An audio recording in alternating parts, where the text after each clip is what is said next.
BC. Things like this. Or this. In early Mesopotamia, evidence of the first audit exists in the form of lists on clay tablets. Well, a lot of people respond to those things like this. Fabulous. Other people go, is it over? For those of you in the category, you can't expect every cultural activity to appeal to everybody. That's why 23,000 arts and humanities groups called the National Cultural Alliance are offering you something everybody likes. A choice! For a free brochure about what's going on in your community, just call 800-NCA-8888. A little redundant? That's okay. And then you could get excited about something like this. Oh, yeah.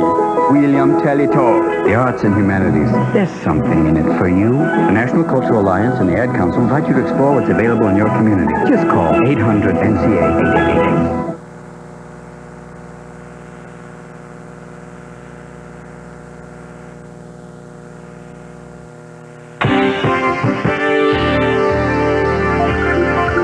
This is WGBR News, Goldsboro's very own. 77 degrees. Good afternoon. This is Wayne Alley with the 12 o'clock edition of WGBR News. A black male pedestrian, 20 to 30 years old, died this morning after being struck by a northbound CSX train about 100 feet south of the A Street crossing. That's according to a police department spokesperson who said the yet unidentified man was sitting on the tracks with a blanket or sheet over his head. Police are in the process of attempting to identify the victim. He was wearing green fatigues and tennis shoes. Goldsboro City Manager Richard Slozak told the Goldsboro City Council in a budget work session last night that the city's proposed $25 million budget was presented as a balanced budget, but it is not. Slozak explained that during the transition within the planning department, that department failed to request $54,000 be budgeted as the city's match to secure about $500,000 in home monies. Because that $54,000 will get the city $500,000, the city must either make reductions in the budget or use fund balance withdrawals in order to budget it. I think we have to go through the public hearing. We'll have a recommendation. We'll have another budget session after the public hearing. We'll have a recommendation for the council. It just came out today, and quite frankly, we haven't had a chance to really analyze it. Goldsboro City Manager Richard Slozak. City of Goldsboro employees will get a 2.5% pay raise if next year's budget is approved, but the city's only getting one new employee, even though some other new slots have been created by retirement. Finance Officer Richard Durham said the net savings from eliminating a couple of positions and creating a couple of new positions was $24,000. The City Council was told last night that the city has $15 million in authorized but unissued bonds, but that will change July 19th with a planned issuance of $8 million of the $9 million in water bonds for the water plant. That will leave the city with $7 million in authorized but unissued bonds. Those include $1 million each for water and street bonds and $5 million in sanitary sewer bonds. City of Goldsboro took in about $200,000 in motel-hotel occupancy taxes last year, including interest and penalties for late payment. The city had projected it would collect $150,000 to $160,000 annually.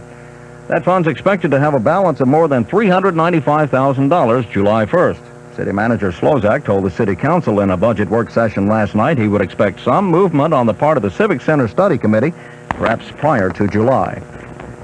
Downtown Goldsboro will get more brick sidewalks, this time on Center Street. City Manager Slozak told the council last night that $60,000 is budgeted for next year. He said the brick paver program has been a good program. He offered, for example, that the store occupancy rate in downtown Goldsboro is nearly 100% on streets which have brick sidewalks.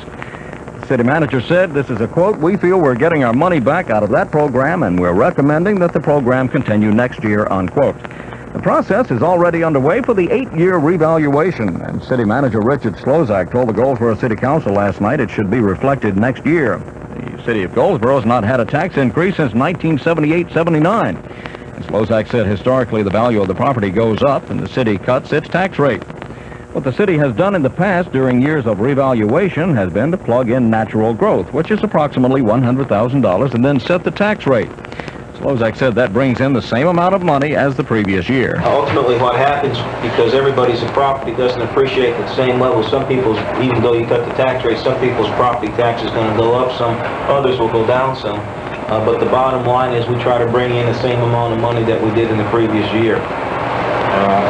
Therefore, we say we haven't had a tax rate increase Because if you have a rate increase, to me, you bring in more money than in the previous year. To try to keep it at the same level, although some go up and some go down, ultimately you don't have an overall tax increase. Goldsboro City Manager Richard Slozak.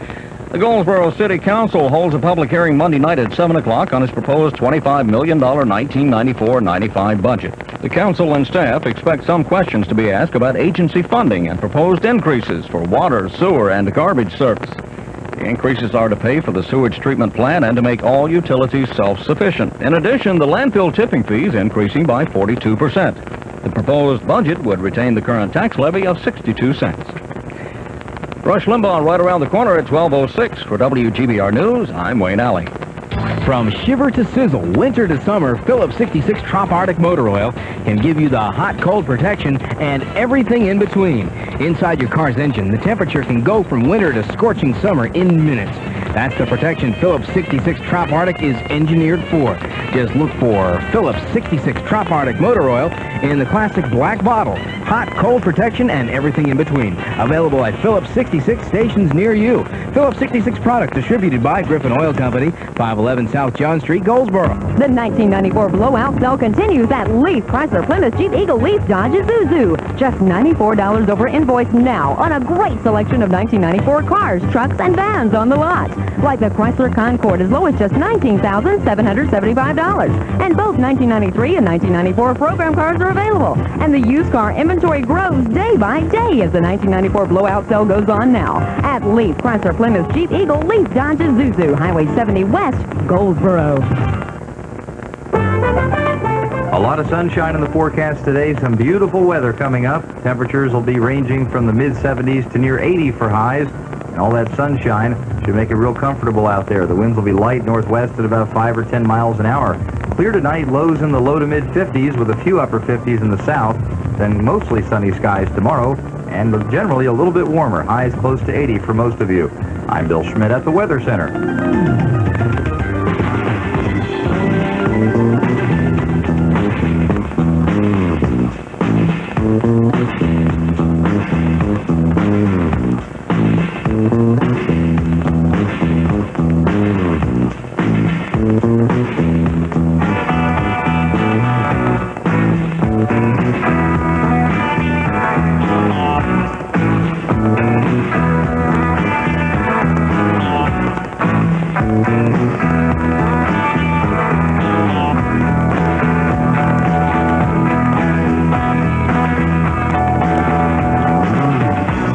Welcome, ladies and gentlemen, to the Rush Limbaugh program. We are here in the midst of a national preoccupation with an eclipse. And I think this eclipse is symbolic.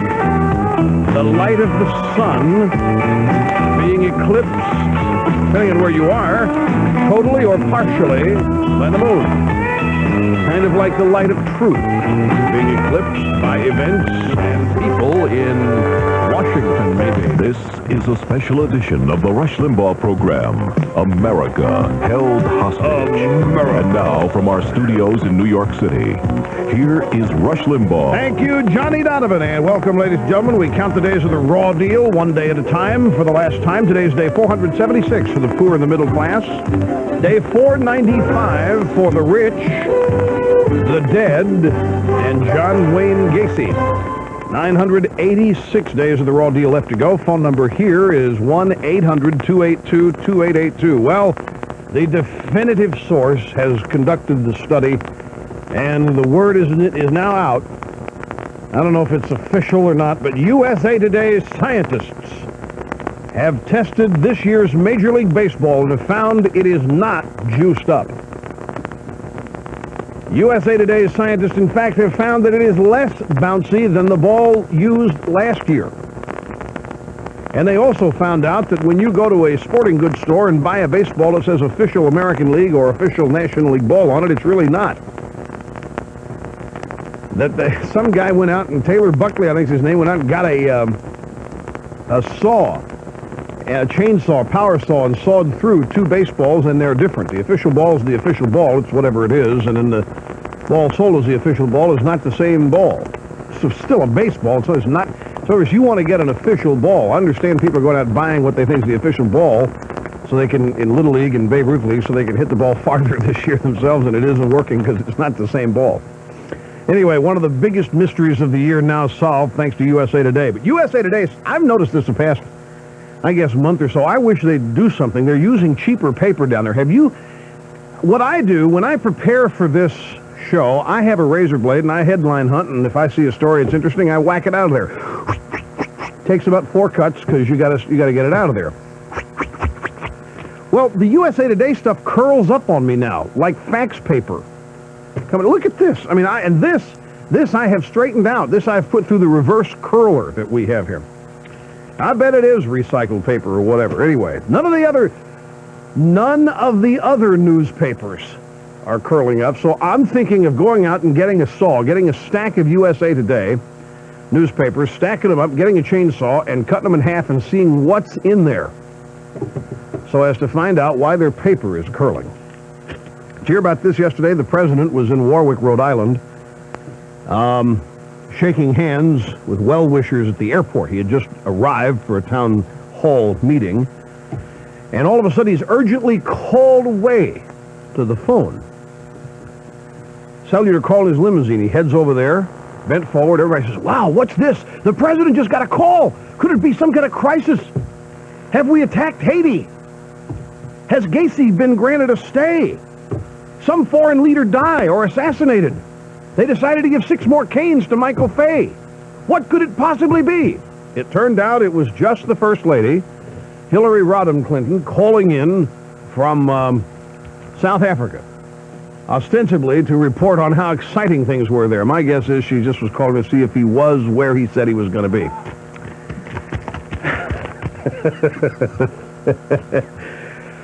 Oh, well, here we go. We've got some news today regarding the Paula Jones thing, and I tell you, it's right along the lines of what I said yesterday that I was going to continue to focus on here, and that is the hypocrisy. One of the things I said I was going to focus on is the hypocrisy of the feminist movement. There's a story here today in the New York Daily News about Paula Jones' husband. By the way, do you know that her dad is a preacher? You didn't know that? Press hasn't reported that, have they? I happen to have discovered that, but you probably didn't know it, depending on what part of the country you live in. But you know how the feminists were always saying that the character of the accuser should never be brought into question? I mean, you had Harriet Woods calling Anita Hill the Rosa Parks, or the Susan B. Anthony of sexual harassment. And you had all these feminists out there, just because Anita Hill was a tenured law professor from an Ivy League school, so of course her credibility was never in question. But here's Paula Jones, who to many people is just a trailer park gal. She's disposable. She's a hick. You really can't believe what she says. She's probably stupid, not worth defending. Pat Schroeder out there saying she doesn't believe her. And you have Susan Estrich, who was a law professor at UCLA. I just don't believe Paula Jones. Well, when did that happen? I thought you always believed the accuser. I thought women were like children in child molestation. They never make it up.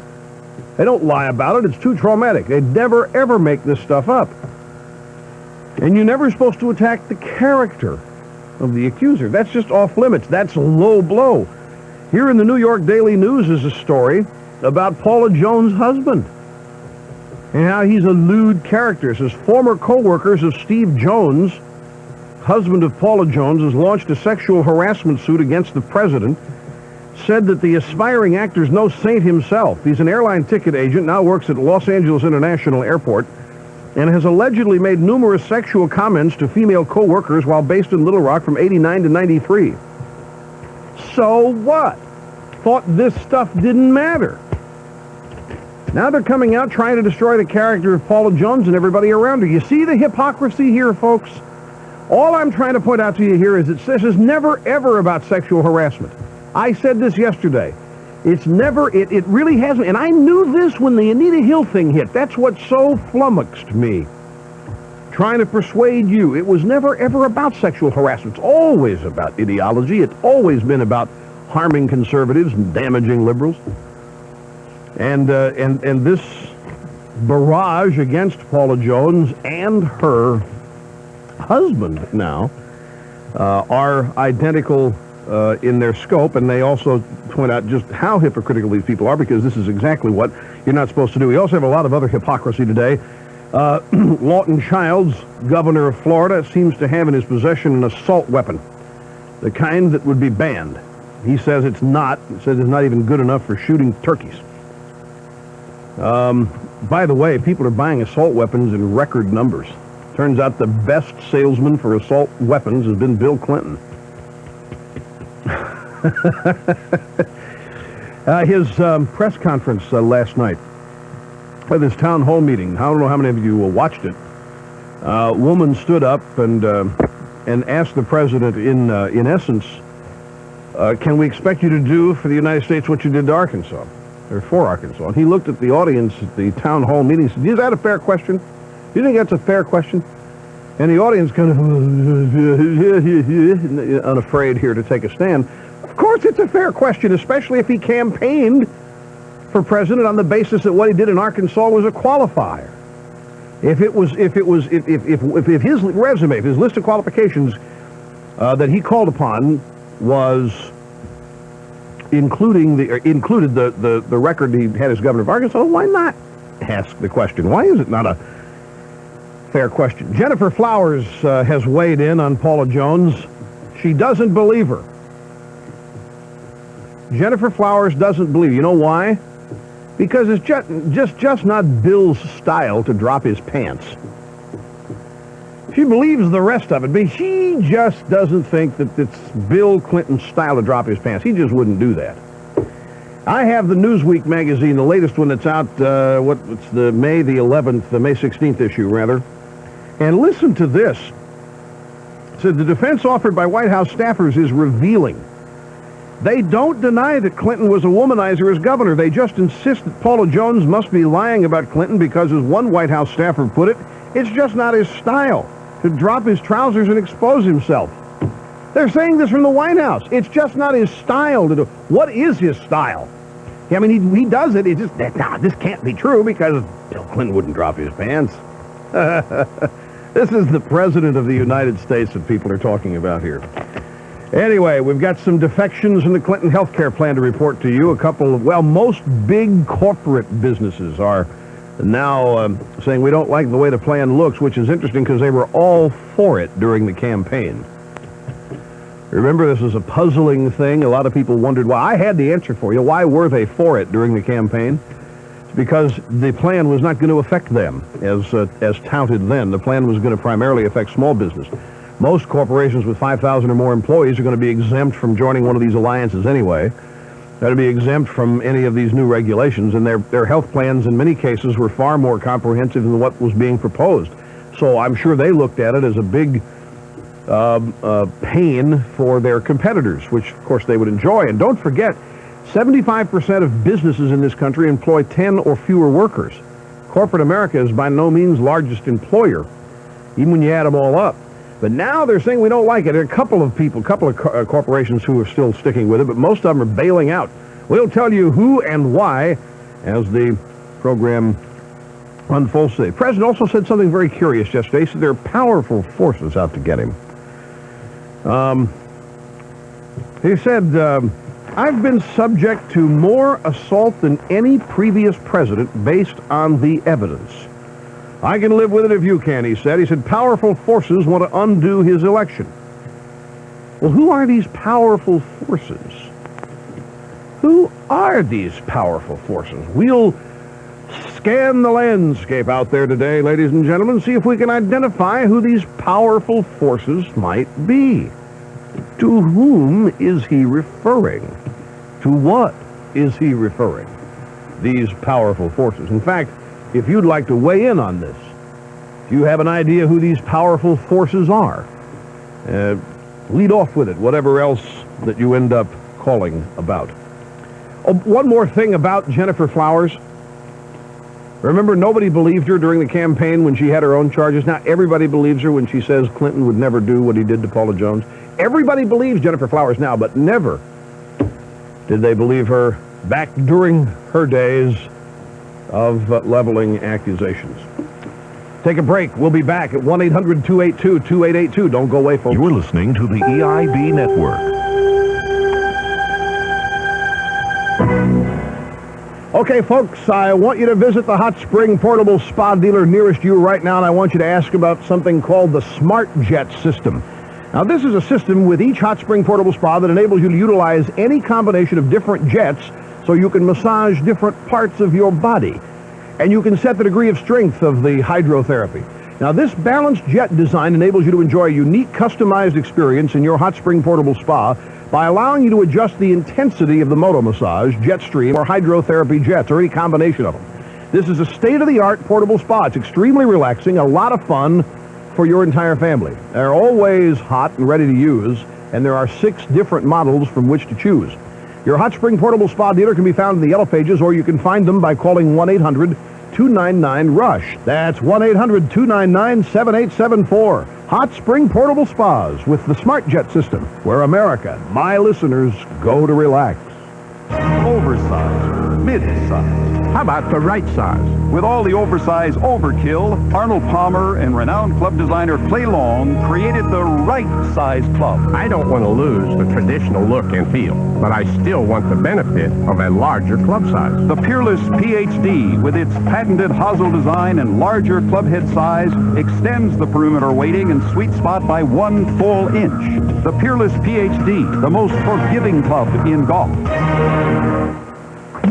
Waynesboro Furniture, downtown Goldsboro, is your mattress outlet center. Along with a full line of furniture, the most important item for a good night's rest is quality bedding at the lowest prices in town, and they're ready for your selection. Mattresses of all sizes, priced as low as $139 for a single-size set. Lifetime warranties protect your bedding investment. For bedding, furniture, home furnishings, and accessories, buy there, pay there, save there at Waynesboro Furniture, 119 North Center Street, downtown Goldsboro. HB Systems at 2902 Central Heights Road in the Brent King Building is Goldsboro's coast-to-coast computer operation with complete business systems, hardware, and software. They offer installations all across the USA. HB Systems offers custom software design and programming, training and support, as well as networking or standalone operations. These systems are custom designed for your business, whether you operate a one-person business or a large business. They know computers. HB Systems, 2902 Central Heights Road, Goldsboro. Call 778-9795. Before a child is 6 years old, experts can calculate whether he'll live on welfare. As early as 3rd grade, we can identify the children who risk dropping out of high school. In many communities, they're constructing jails for the 3, 4, and 5-year-olds they know will become criminals by the time they're built. We can spot these problems early. We can prevent them if we reach kids early with programs like Success by 6. Success by 6 involves teachers and parents, doctors and counselors, and people like you and me. It's a chance for kids to gain the skills they need to make it. When children learn a new game, they're more likely to want to learn when they start school. If they have a role model early on, they just might stay out of trouble later on. So get involved. The choice is ours. Build jails or build futures. Call us at 800-733-5400 to learn more. Change the world of a child, and you change the world.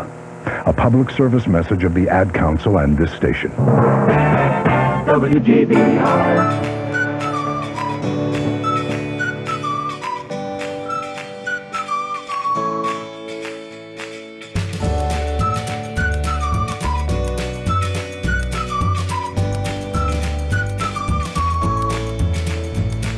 This is the Rush Limbaugh program, a relentless pursuit of the truth. Glad you're with us at 1-800-282-2882. You know, as I run around and talk to people, people are just... I find a lot of people amazed about this legal defense fund that the president is setting up, or talking about setting up. And that, frankly, has not struck me as such an outrageous thing. I mean, it's a little laughable. You would think the president would do it privately, but gee whiz, I mean, I was wrong yesterday when I said that Uncle Bob charged $400 an hour. Uncle Bob charges $475 an hour for his legal services. Robert Bennett, chief criminal attorney in Washington, D.C. And these bills are going to mount up. It could well be that these bills are going to cost the president and his wife over $1 million by all this is said, the time this is said and done. And I don't. A legal defense fund is nothing. In fact, nothing new. I think I accidentally hit on something not long ago. Remember when Barbara Streisand had that garage sale of hers where she sold a bunch of art and antiques and stuff from her Los Angeles home and raised $6-point-some-odd million? I said, I wonder if this is the first installment of the Clinton Legal Defense Fund. As a joke. I said it as a joke. You remember this, Mr. Snerdley? We should go back to the archives and find this. Because it might have been, it wasn't that long ago. All we had to do is find out when she had that garage sale, 6.7 mil. I thought, why would she do this? Why sell this stuff? And I said, obviously, part of the Clinton Legal Defense Fund. Maybe it is. Let's look at the ways it could happen. It could be done publicly with the president knowing who his contributors are. It could be done publicly, but with the president not knowing who his contributors are. Can you see the Democratic National Committee running ads on TV? Contribute now to the future of your country. Make sure that the president you elected to give you health care, to give you a good life, to give you welfare reform, to protect you from the bad guys around the world, can continue to do so against the onslaught of incredible, powerful forces. Send your $5 or $10 contribution now to the Clinton Stay Out of Jail Fund in care of Paul Begala, Washington, D.C., blah, blah, blah, blah, whatever the zip code would be. Phone number 1-800-STAY-OUT. The conflict possibilities here, though, let's say that some lobbyist decides to contribute some money and the president knows who all the contributors are. He can go through the list and say, oh, I see I got a contribution sent in from so-and-so. And I has a contribution from so-and-so and so-and-so. And then obviously the president might feel obligated in the future to people who contributed to his legal defense fund. I have to tell you that if this were anybody else, this would be going on in private and nobody would know about it, is the thing. Now that could backfire. People can say, well, Rush, that's not good. We need openness like this. This is a man of the people. This is an average guy. This is a guy with AstroTurf in the back of his El Camino. This is a guy who doesn't have the kind of money that other presidents have had, and it's fine. Let the people bail him out. This is not his fault. He can't protect himself against these people coming forth with all these lawsuits. In fact, a newspaper today editorialized in favor of these defense funds and that they be paid for with taxpayer money, beginning with Bill Clinton. And they hark back to Cap Weinberger had to spend $2 or $3 million of his own money to defend himself against frivolous charges. I mean, you can go all the way back. You look at the government trying to prosecute, John DeLorean? DeLorean's fortune was wiped out, and he ran ads. I was out in California then. He ran ads trying to get people to send him money after the government had wiped him out, and he was found not guilty. So, I'll tell you, folks, the president can sit out there and talk about how tough it is for him. And Mrs. Clinton's interview in Vanity Fair, where is that? That's something that we have got to spend some time on today, because here, I'll tell you what is important about this. Aside from all of the stuff about how she doesn't understand how she's being so accused, she doesn't understand why all this scrutiny on her, that this business about she's a major player in Whitewater, that she leads the president around with a nose, that she's a lesbian, that her husband's cheated on her, she had an affair with Vince Foster. She addresses all those subjects in this interview. And says, I don't know why people are looking at us. We're the most scrutinized president and first lady in the history of the country and so forth. But listen to this. In the story that I have here, this is the most telling thing about her. This will answer the question about the cattle futures business. It'll answer a lot of, in my mind it does, and it's my job to persuade you why I'm right, but it answers a lot of questions or gives a lot of insight into what really motivates Mrs. Clinton. Listen to this. We don't have a vacation house in Maine. We don't have a ranch in California. We don't have a cottage on the shore of Maryland. That's a slap at George Bush and Kennebunkport, Ronald Reagan and his ranch in the Santa Ynez Mountains in California. And I don't know who she's talking about, a cottage on the shore of Maryland. I don't know who lives there. Agnew? I have no idea. And this, what is that? This part and parcel of this couple's attempt to portray themselves as just average people who are envious and resentful of people who have succeeded and who have achieved things and who have a lot of money. And the idea, and this is a slap at Republicans, by the way, she doesn't talk about all the resort homes that Democrats have that she spends weekends in. She doesn't talk about that big 37-room mansion out in Coronado, California, in San Diego, where she spent a week, or that place down in Fisher Island, Florida, owned by Democrats. She doesn't talk about any of that. And I guarantee you that this is a woman right out of the class envy department in this country, and one of the main things she's out to get is people with money via higher taxes, health care plans, and all that. That's what drives a lot of her. I've noticed this since the campaign. If you are in business or have children in school, then this message is for you. This is Kevin Trudeau, founder of the American Memory Institute. Imagine you or your children with a virtual photographic memory and being able to remember names and faces, facts and information, telephone numbers, things to do, and more. Students get straight A's with less study time. Call 1-800-862-MEGA and see why over 2 million people have already benefited from the easy-to-learn Mega Memory Home Study course.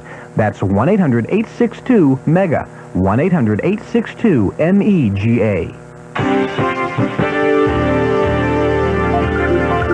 This is WGBR News, Goldsboro's very own. This is Wayne Alley. City Manager Richard Slozak told the Goldsboro City Council in a budget work session last night that the city's proposed $25 million budget was presented as a balanced budget, but it's not. Slozak explained that during the transition within the planning department, that department failed to request that $54,000 be budgeted as the city's match to secure about $500,000 in home monies. Because that $54,000 will get $500,000, the city must either make reductions in the budget or use fund balance withdrawals in order to budget it. I think we have to go through the public hearing, and we'll have a recommendation. We'll have another budget session after the public hearing. We'll have a recommendation for the council. It just came out today, and quite frankly, we haven't had a chance to really analyze it. City Manager Richard Slozak. The Goldsboro City Council was told last night that the city has $15 million in authorized but unissued bonds, but that will change July 19th with a planned issuance of $8 million of the $9 million in water bonds for the water plant. That will leave the city with $7 million in authorized but unissued bonds. Those include $1 million each in water and street bonds and $5 million in sanitary sewer bonds. Downtown Goldsboro will get more brick sidewalks, this time on Center Street. City Manager Richard Slozak told the council last night that $60,000 is budgeted for next year. He declared the brick paver program has been a good program. Slozak offered, for example, that the store occupancy rate in downtown Goldsboro is nearly 100% on streets which have brick sidewalks. Quoting Slozak, he said, "We feel we're getting our money back out of that program, and we're recommending that the program continue next year." The Goldsboro City Council will hold a public hearing Monday night at 7 o'clock on its proposed $25 million 1994-95 budget. The council and staff expect some questions to be asked about agency funding and proposed increases for water, sewer, and garbage service. The increases are to pay for the sewage treatment plant and to make all utilities self-sufficient.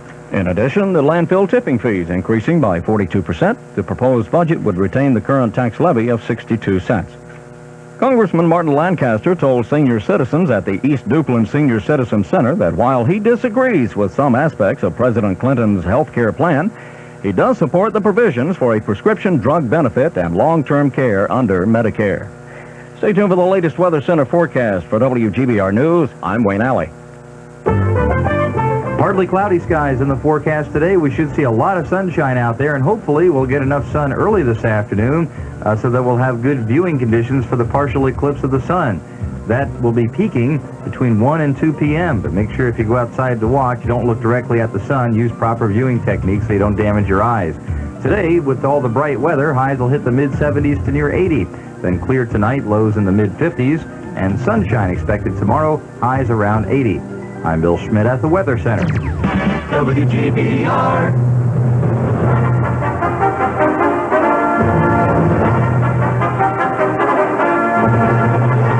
Stand by, America, for another exhilarating and bracing plunge into the deepest and clearest one-man think tank in the known universe. Rush Limbaugh.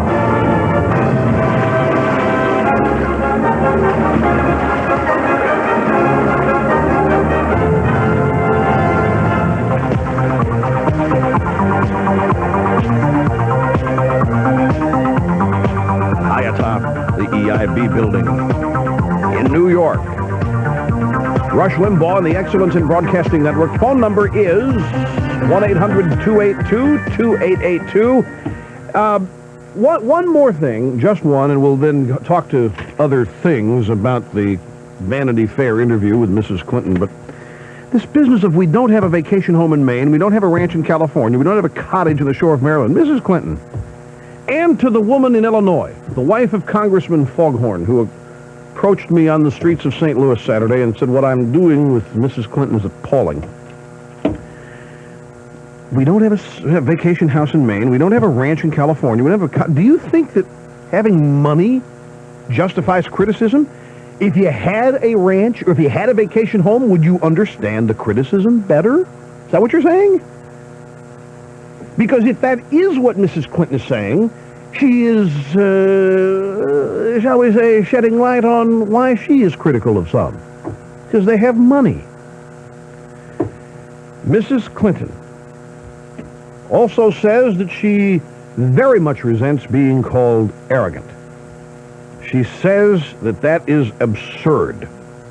Said she has never been called arrogant. You read some of the attack pieces about me, and it's just amazing. I find it impossible to believe that people who call themselves Christians could engage in such behavior. Have you ever looked at your husband? Who else is calling her arrogant? I know I am. Is anybody else calling her arrogant? I call them arrogant and condescending all the time. Is anybody else that I don't know, probably some people are. Mrs. Clinton, this is why. This is why.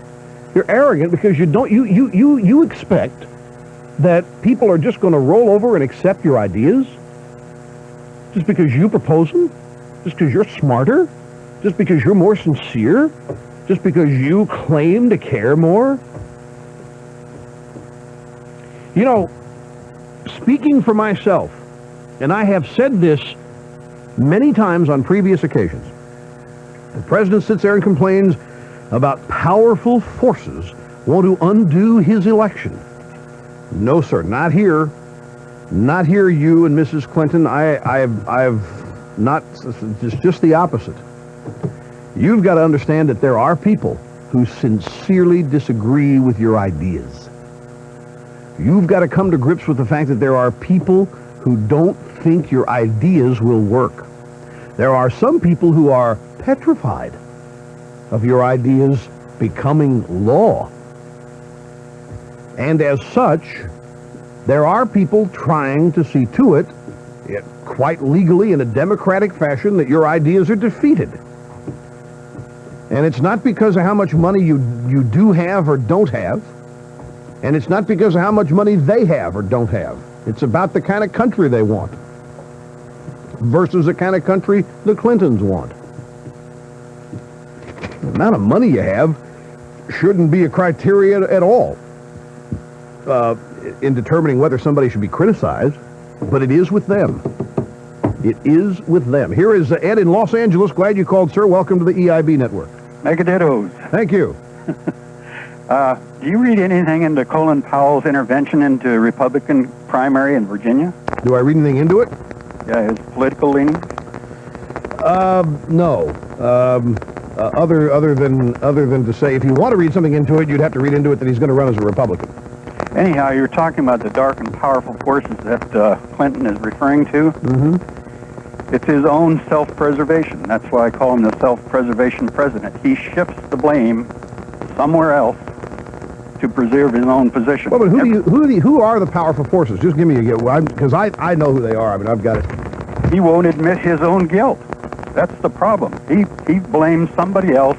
He'll never go on the defensive. If you notice, whenever he comes out swinging, it's always somebody else that did it to him. Now, last week, we got real good news on the economic front.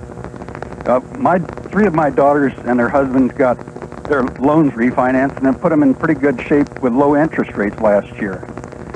The businesses did the same thing, and we're experiencing Alan Greenspan's low interest rate benefits right now. Now, if he keeps going the way he is, and the economy keeps performing as, we're going to have high interest rates again, and we're going to be back in the same old bind. But right now, he's taking credit for what Alan Greenspan did to George Bush, and he is now reaping the benefit for it. Precisely, as I have so stated on several previous occasions. So anyhow, this And I think it partially angers Greenspan. this initiative in Haiti is not foreign policy. This is domestic policy. The Black Political Conference has said, if you want our vote in the health care, fight this year, you're going to have to cave in to our demand. Right. That's what he's doing. That's right. America's vital national interest in Haiti is the Congressional Black Caucus. No question about it. Ed, thanks. You obviously listen regularly, and obviously have many occasions where you agree with the host. It's a good sign. Monroe, Ohio. Bob, hello. Welcome to the EIB Network. Hey, Rush, rattan cane, lethal injection dittos from Mid-America. Hey, thanks for calling. I've been trying to get through for 3 years. 3 years ago, I urged you to get your own TV show, and I went overseas in the military, and you got it, and I'm glad to see that you got it, giving us the voice out there of reason. Thank you very much. You like the show? I love it. Great. It's on late, but I tape it and watch it when I can. Thank you very much. Hey, listen, I agree with the last caller that Clinton, this powerful forces, basically, I think he's just talking about the Republican Party, and you, of course, because you're out there, you're the voice with the listeners, but he's playing to the emotions. He's trying to put the blame on someone else. He's saying, poor Bill, help me, people, they're beating up on me. And most people, thankfully, are beginning to come around, and they're way too smart for it, and they're not going to fall for it anymore. Well, I'll tell you, let's go through this powerful forces thing. Because when I read that this attempt to construct a conspiracy out there, when you start talking about powerful forces are out to reverse the results of the 1992 election. Let's look at the powerful forces in America today. Thanks, Bob, for the call. I appreciate it. And see what their status is. What is the current standing of several powerful forces? Last time I looked, the NRA got mugged on the assault weapons ban, the so-called powerful gun lobby. And they've been taking it on the chin for the past couple of years. The Brady bill and now this. And then in the public opinion polls, it seems to be that the National Rifle Association position on issue to issue is, majority is shrinking. The so-called powerful tobacco industry is under assault and is about to be taxed out of existence, if not put out of business in some other way. The so-called powerful military is being shredded. The defense budget, military budget, is collapsing. Who are the powerful forces? Government regulations, you people in business know this, are increasing geometrically. I mean, more and more government is intruding into people's lives every day. Can it be said that businesses are powerful forces trying to engineer a reversal of the 1992 election? Look at the drug industry. Drug industry stocks are down $70 billion in value. That's stocks since the Clintons took office. Where's the powerful force there? Who are these powerful forces? Could it be the powerful Haitian military striking back at the president? Could it be the Congressional Black Caucus and Randall Robinson and his hunger strike? Could these be the powerful forces he's talking about, as he has to change his Haitian policy every day depending on how hungry somebody is, or how angry the Congressional Black Caucus happens to be? Or are those powerful forces the same powerful forces that tried to bring down Perot? He saw powerful forces out there that were out to get him too. Powerful forces never tried to bring down Jimmy Carter. So who are these powerful forces? What is it? Republican Party's not much of a powerful force. They've got 16 or 17 people trying to seek the party's nomination, and you've got Vice President Quayle out there on a book tour saying that the Republican Party ran the worst political campaign in history in 1992. What powerful force is there out there? Could it be the conservatives in the media? Could it be, as Mrs. Clinton says, that the media has turned into nothing but a right-wing barking dog? Is that the powerful force that he's talking about? Well, conservatives don't even have power in the Republican Party. Many of the Republican Party are trying to figure out a way to dump the conservatives. Could it be the religious right? Could it be the pro-life forces? Last time I looked, the pro-life forces are being defeated in court Not allowed to protest? Republican Party's trying to get the pro-life forces out of its camp or diminish them somewhat. Could it be the religious right? The religious right is made fun of and impugned and mocked every day. Who are these powerful forces? Maybe he's talking about the American Spectator, with their 200,000 in circulation. Maybe it's the conservatives in the newsrooms at TV stations and newspapers around the country. Could it be me? Could I be the powerful force trying to engineer a reversal? Well, I've got 22 million people listening to me. 4 million a night on TV. 250 million people in the country. We're trying to get as many as we can, and we're making great strides, but who are these powerful forces, ladies and gentlemen? Well, the answer is there aren't any. Powerful forces are the bogeyman. The powerful forces attempting to get Bill Clinton are simply the increasing knowledge of him. The more learned about Bill Clinton, the more people are suspect. And those are the powerful forces. We'll take a break. Be right back. You're listening to the EIB Network. Folks, I know you're out there cruising down the information superhighway of truth with my daily radio